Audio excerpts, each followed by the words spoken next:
नमस्कार, स्वागत है आपका बोलता हिमाचल पर। आज है 17 जनवरी 2025 और हिमाचल प्रदेश से जुड़ी हुई आज की बड़ी खबरों की जानकारी अपडेट्स हम आपके लिए लेकर आए हैं। हमेशा की तरह आप इस वीडियो को लाइक कर दीजिएगा। चैनल पर नहीं जुड़े चैनल को आप सब्सक्राइब जरूर करें। पेश है आज की सबसे बड़ी खबरें। गणतंत्र दिवस पर मुकेश अग्निहोत्री उन्नाव विधानसभा अध्यक्ष कुल्लू में फहराएंगे तिरंगा। शिमला के रिज पर होगा राज्य स्तरीय समारोह। गणतंत्र दिवस समारोह के लिए जिला स्तरीय समारोह तय हो गया है। उप मुख्यमंत्री मुकेश अग्निहोत्री उन्नाव विधानसभा अध्यक्ष कुलदीप सिंह पठानिया कुल्लू में तिरंगा फहराएंगे। गणतंत्र दिवस समारोह के लिए सामान्य प्रशासन विभाग ने वीरवार को मंत्रियों का शेड्यूल जारी कर दिया है। हर वर्ष की तरह राजधानी शिमला के रिज मैदान पर राज्य स्तरीय समारोह आयोजित होगा। राज्यपाल शिव प्रताप शुक्ल और मुख्यमंत्री सुखविंदर सिंह सुक्खू समारोह की अध्यक्षता करेंगे। लोकमान्य मंत्री विक्रमादित्य सिंह भी शिमला के समारोह में मौजूद रहेंगे। विधानसभा उपाध्यक्ष विनय कुमार लाहौल स्पीति के केलांग, स्वास्थ्य मंत्री डॉक्टर धनीराम शांडिल मंडी, कृषि मंत्री चंद्र कुमार चंबा, उद्योग मंत्री हर्षवर्धन चौहान हमीरपुर, राष्ट्र मंत्री जगत सिंह नेगी किन्नौर के रिकांगपियो, शिक्षा मंत्री रोहित ठाकुर नाहन, पंचायती राज मंत्री अनिरुद्ध सिंह बिलासपुर, तकनीकी शिक्षा मंत्री राजेश तुर्मानी सोलन और आयुष मंत्री यादवेंद्र गोमा धर्मशाला में जिला स्तरीय गणतंत्र दिवस समारोह की अध्यक्षता करेंगे। हिमाचल प्रदेश के सस्ते राशन डिपो में अब 5 लाख उपभोक्ताओं को नहीं मिलेगा राशन। प्रदेश में पारदर्शिता सुनिश्चित करने और सस्ते राशन वितरण में सुधार लाने के उद्देश्य से राशन कार्ड धारकों की ई-केवाईसी अनिवार्य की गई है। इसके तहत 45,000 से अधिक राशन कार्ड अस्थायी रूप से ब्लॉक कर दिए गए हैं, जिससे लगभग 5 लाख उपभोक्ताओं को राशन डिपो में मिलने वाले सस्ते राशन का लाभ नहीं मिलेगा। प्रदेश में करीब 19.5 लाख राशन कार्ड धारक है, जिसमें करीब 74 लाख लोगों को डिपो में मिलने वाले सस्ते राशन का लाभ दिया जाता है। प्रदेश में करीब 88% राशन कार्ड धारकों का ई-केवाईसी किया गया है, लेकिन इसके बाद भी 12% कार्ड धारकों ने अभी तक ई-केवाईसी नहीं करवाई है। सरकार ने इन लाभार्थियों को कई बार ई-केवाईसी करवाने के अवसर प्रदान किए, लेकिन कुछ लोगों ने अब तक इस पर ध्यान नहीं दिया। राशन कार्ड की ई-केवाईसी प्रक्रिया से राशन वितरण में हो रही गड़बड़ियों को रोकने का प्रयास किया जा रहा है। विभाग ने चेतावनी दी है कि जो लोग ई-केवाईसी नहीं करवाते उनके कार्ड अस्थायी तौर पर बंद कर दिए जाएंगे। ये कदम केवल सस्ते राशन की योजनाओं को सही लाभार्थियों तक पहुंचाने के लिए उठाया गया है। हिमाचल प्रदेश में जन्म और मृत्यु पंजीकरण को लेकर नए नियम अधिसूचित है। राज्य में जन्म मृत्यु पंजीकरण को लेकर नए नियम अधिसूचित हो गए हैं और जारी किए जाने वाले प्रारूप के अनुरूप ही अब पंजीकरण होगा। स्वास्थ्य विभाग की सचिव एम सुधा देवी की ओर से इसकी अधिसूचना जारी कर दी गई है, जिसके तहत इन नियमों का नाम हिमाचल प्रदेश जन्म और मृत्यु रजिस्ट्रीकरण संशोधन नियम 2024 होगा और ये नियम अधिसूचना राजपत्र में प्रकाशित होने से तुरंत लागू होंगे।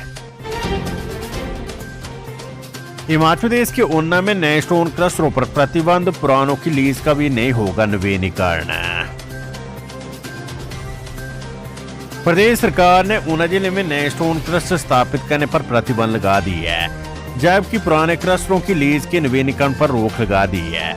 जिला में अवैध खनन की शिकायतों और खनिज के अंधाधुंध दोहन के चलते सरकार ने यह फैसला लिया है। अवैध खनन को लेकर उपायुक्त की अध्यक्षता में एक कमेटी का गठन भी किया गया, जो अपनी रिपोर्ट सरकार को सौंपेगी। प्रदेश में अवैध खनन रोकने के लिए सरकार ने माइनिंग टास्क फोर्स गठित करने का फैसला लिया है। इस टास्क फोर्स में सरकार सुरक्षा कर्मियों की भर्ती करेगी। होमगार्ड सहित अन्य कर्मियों की तैनाती की जाएगी। अब तक अवैध खनन पर उद्योग विभाग पुलिस की मदद से कार्यवाही करता है। सरकार को शिकायतें मिली कि कई बार कार्यवाही से पहले सूचना लीक हो जाती है, इसलिए सरकार ने अब टास्क फोर्स गठित करने का फैसला लिया है। इसके अलावा एम-फार्म में होने वाली गड़बड़ियां रोकने के लिए ऑनलाइन स्वीकृतियों की व्यवस्था करने का फैसला लिया गया है। सरकार इसके लिए IT विभाग के सहयोग से डाटा सेंटर स्थापित करेगी और अनुमतियां ऑनलाइन माध्यम से दी जाएगी। मुख्यमंत्री सुखविंदर सिंह सुक्खू बोले, BBN में शहरी विकास के लिए निजी भूमि को विकसित करेगी सरकार। मुख्यमंत्री सुखविंदर सिंह सुक्खू ने कहा है कि सोलन के बद्दी बरोटीवाला नालागढ़ क्षेत्र में शहरी विकास के लिए निजी भूमि को विकसित किया जाएगा। भूमि मालिकों को क्षेत्र के अनुपात में प्लॉट आवंटित किए जाएंगे। इसके लिए सरकार ने बद्दी बरोटीवाला नालागढ़ विकास प्राधिकरण BBND में लैंड पूलिंग पॉलिसी 2025 शुरू कर दी है। क्षेत्र में संगठित विकास को बढ़ावा देने के लिए फैसला लिया गया है। ये नीति भूमि मालिकों की सक्रिय भागीदारी से असंगठित भूमि व्यवस्थाओं को सुव्यवस्थित नियोजन से बदलने पर केंद्रित है। लैंड पूलिंग शहरी विकास के लिए जमीन मालिकों के साथ सहयोग करने का एक तरीका है। इसके तहत जमीन मालिक अपनी जमीन को स्थानीय विकास के लिए सरकार को ट्रांसफर करती है। इससे शहरी विकास में तेजी आती है और जमीन अधिग्रहण की जरूरत कम होती है। मुख्यमंत्री ने बताया कि इस नीति के तहत बिना अनिवार्य भूमि अधिग्रहण के भी बेहतर शहरी योजना और बुनियादी ढांचे का विकास संभव होगा। खराब मौसम बना वादा, शीतकालीन प्रवास पर धर्मशाला रवाना नहीं हो पाए CM सुक्खू। खराब मौसम के कारण मुख्यमंत्री सुखविंदर सिंह सुक्खू वीरवार को शीतकालीन प्रवास के लिए धर्मशाला रवाना नहीं हो पाए। उनकी अब शुक्रवार 17 जनवरी को रवाना होने की संभावना है। मुख्यमंत्री के शीतकालीन प्रवास के दौरान 24 जनवरी को धर्मशाला में मंत्रिमंडल की बैठक हो सकती है, जिसमें सचिव स्तर के अधिकारी मौजूद रहेंगे। मंत्रिमंडल बैठक के दौरान मुख्यमंत्री निचले हिमाचल के लिए कोई बड़ी घोषणा कर सकती है। मुख्यमंत्री के प्रवास का कार्यक्रम 25 जनवरी तक है। इस बीच वे 2 दिन के लिए मनाली भी जाएंगे, जहां पर वे राष्ट्रीय स्तर के विंटर कार्निवाल का शुभारंभ करेंगे। उनके प्रवास में 1 दिन की देरी से उनके कार्यक्रम को नए सिरे से तय किया जा रहा है, क्योंकि 16 जनवरी को प्रस्तावित कार्यक्रमों को अब किसी अन्य दिन निर्धारित किया जाएगा। अपने प्रवास के दौरान CM मुख्य रूप से धर्मशाला पहुंचकर अधिकारियों से बैठक करने के अलावा लोगों की समस्याओं को सुनेंगे।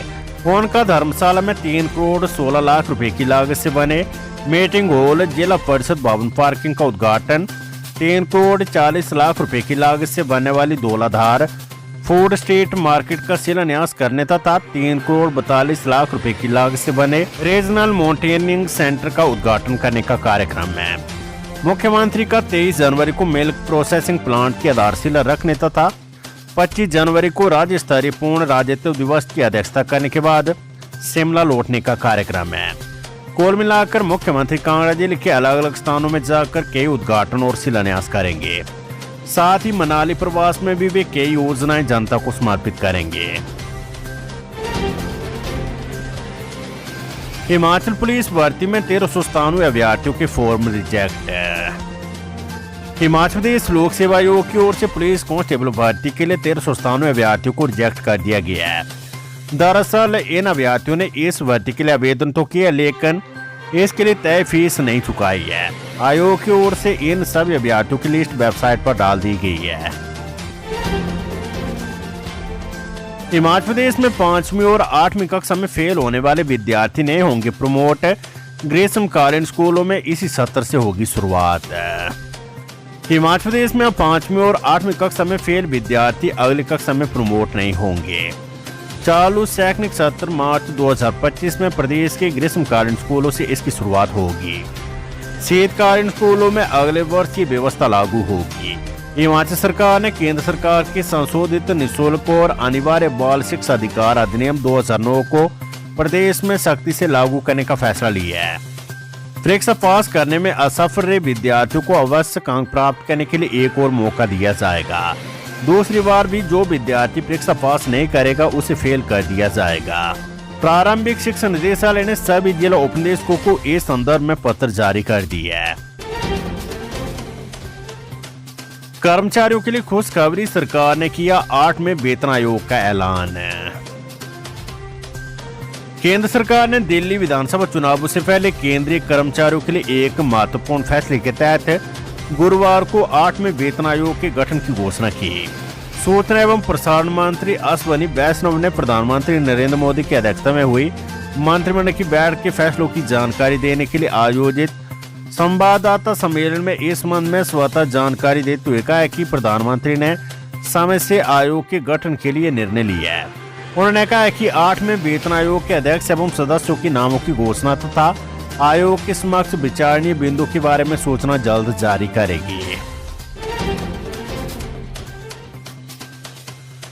शैक्षणिक भ्रमण पर विदेश जाने वाले 50 विद्यार्थियों और 60 शिक्षकों के नाम तय हो गए हैं। समग्र शिक्षा अभियान के राज्य परियोजना निदेशालय ने चयनित विद्यार्थियों और प्रारंभिक स्कूलों के शिक्षकों के नामों की सूची सौंप दी है। इन्हें फरवरी में विदेश भेजे जाने की योजना है।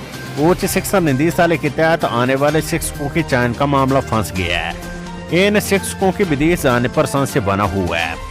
उच्च शिक्षा निदेशालय ने दोबारा से शिक्षकों के चयन के लिए आवेदन आमंत्रित किए हुए हैं। ऐसे में इन शिक्षकों के लिए चयन सहित अन्य औपचारिकताएं पूरी करने में अभी और समय लगने के आसार है।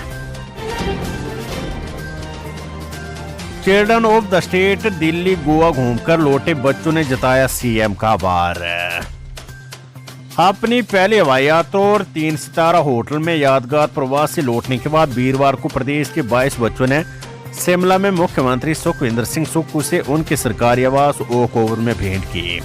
13 दिवसीय शैक्षणिक और मनोरंजन यात्रा के बारे में इन बच्चों ने अपने अनुभव साझा किए और इसके लिए मुख्यमंत्री का आभार व्यक्त किया। मुख्यमंत्री ने बच्चों से बातचीत करते हुए यात्रा के दौरान उनके अनुभवों के बारे में जानकारी ली। वेदर अपडेट फाड़ फिर बर्फ से लकदक 2 NH समेत 200 सड़कें बंद, 120 से ज्यादा ट्रांसफार्मर ठप। वेदर अपडेट फाड़ फिर बर्फ से लकदक 2 नेशनल हाईवे समेत 200 सड़कें बंद, 120 से ज्यादा ट्रांसफार्मर ठप। पिछले 24 घंटों से रुक रुक हिमपात के चलते हिमाचल के फाड़ एक बार फिर बर्फ से लकदक हो गया है। बुधवार देर रात और वीरवार सुबह मनाली, डलहौजी, शिमला, कुफरी, नारकंडा, रोहतांग समेत प्रदेश के कई इलाकों में हिमपात हुआ है। किन्नौर, लाहौल स्पीति, चंबा, कुल्लू, शिमला और सिरमौर के पर्वतीय क्षेत्रों के साथ कांगड़ा की धौलाधार के पहाड़ों पर ताजा बर्फबारी एवं निचले इलाकों में बारिश हुई है। बारिश बर्फबारी के चलते 2 नेशनल हाईवे समेत प्रदेश में 200 सड़कों पर आवाजाही बंद हो गई है। 120 से ज्यादा ट्रांसफार्मर ठप हो गया है। पांगी का जिला मुख्यालय से सड़क संपर्क कट गया है। मौसम के बदलते मिजाज के चलते दिन का पारा 10 डिग्री तक गिर गया है। मौसम विज्ञान केंद्र शिमला के अनुसार शुक्रवार को प्रदेश में मौसम साफ रहेगा, लेकिन 18 से 22 जनवरी तक 8 जिलों के मध्य और उच्च पर्वतीय क्षेत्रों में फिर बर्फबारी के आसार है। ताजा बर्फबारी के कारण मनाली ले और आनी कुल्लू नेशनल हाईवे पर वाहनों की आवाजाही बंद हो गई है। वीरवार सुबह राजधानी शिमला और मनाली में भी हल्का हिमपात हुआ। मनाली से किलाड़ और जम्मू किश्तवाड़ से किलाड़ मार्ग पर बर्फबारी के चलते वाहनों के पहिए थम गए हैं। लाहौल में 134 सड़कें व 8 बिजली ट्रांसफार्मर ठप हो गए हैं। कुल्लू में 7 सड़कें और 1 ट्रांसफार्मर बंद है। प्रशासन ने सैलानियों को संवेदनशील इलाकों से दूर रहने की सलाह दी है। मंडी में बाली चौकी, सराज, जंजैली, बरोट समेत ऊपरी इलाकों व चंबा के डलहौजी, लक्कड़ मंडी, डैनकुंड में भी बर्फबारी हुई है। बर्फबारी से चंबा जोत मार्ग वाहनों की आवाजाही के लिए बंद रहा। चुराव और बरमोर समेत जनजातीय क्षेत्र पांगी में बर्फबारी से करीब 50 मार्ग बंद हो गए हैं। उधर किन्नौर में बर्फबारी से पथ परिवहन निगम की 3 बसें फंस गई है। वीरवार को कल्पा, सांगला, चेतकुल, हांगुल, लिप्पा, असरंग और भाभा वैली में बर्फबारी हुई है। कांगड़ा में वीरवार सुबह बारिश और धौलाधार में बर्फबारी हुई। शिमला के ऊंचाई वाले क्षेत्रों में बर्फबारी से HRDC के 49 रूट फेल हुए हैं। उधर नारकंडा और कुफरी में NH अवरुद्ध होने से रामपुर और किन्नौर के लिए सुबह बसें वाया मसोबरा सुन्नी होकर भेजी गई। हालांकि शाम को सड़क बहाल होने के बाद आवाजाही सुचारू होगी। उधर सोलन, सिरमौर, मंडी, कुल्लू, ऊना, बिलासपुर, हमीरपुर में बारिश दर्ज हुई है। ऊना में ट्रेनें 20 से 30 मिनट देरी से पहुंची। भुवनेश्वर से जयपुर और देहरादून के लिए उड़ानें नहीं हुई। वहीं शिमला में भी उड़ानें नहीं हो पाई। बिलासपुर में स्कूटी पर हो रही थी चिट्टे की तस्करी, पुलिस ने मंडी के 2 सगे भाई किए गिरफ्तार। बिलासपुर थाना सदर पुलिस ने नाकाबंदी के दौरान स्कूटी सवार 2 भाइयों से 4.83 ग्राम चिट्टा बरामद की है। जानकारी के अनुसार पुलिस थाना सदर की टीम ने मुख्य आरक्षी किशोरी लाल की अगुवाई में केतपुर नेर चौक 4 लेन पर मंडी बराड़ी में नाका लगाया था। इस दौरान केतपुर की तरफ से एक स्कूटी आई जिस पर 2 युवक सवार थे। पुलिस ने संबंधित स्कूटी को निरीक्षण के लिए रोका। पुलिस को सामने देखकर पीछे बैठे युवक ने नाले की तरफ एक पॉलीथीन का लिफाफा फेंका। इससे पुलिस को उन पर शक हुआ। पुलिस ने उस लिफाफे को ढूंढा और जब उसे चेक किया तो उसमें चिट्टा बरामद हुआ है।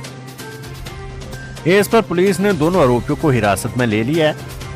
आरोपियों की पहचान 20 वर्षीय साहिल कुमार और 27 वर्षीय शुभम नायर निवासी quarter number S2 36/3 BBMB colony Sundernagar जिला मंडी के रूप में हुई है।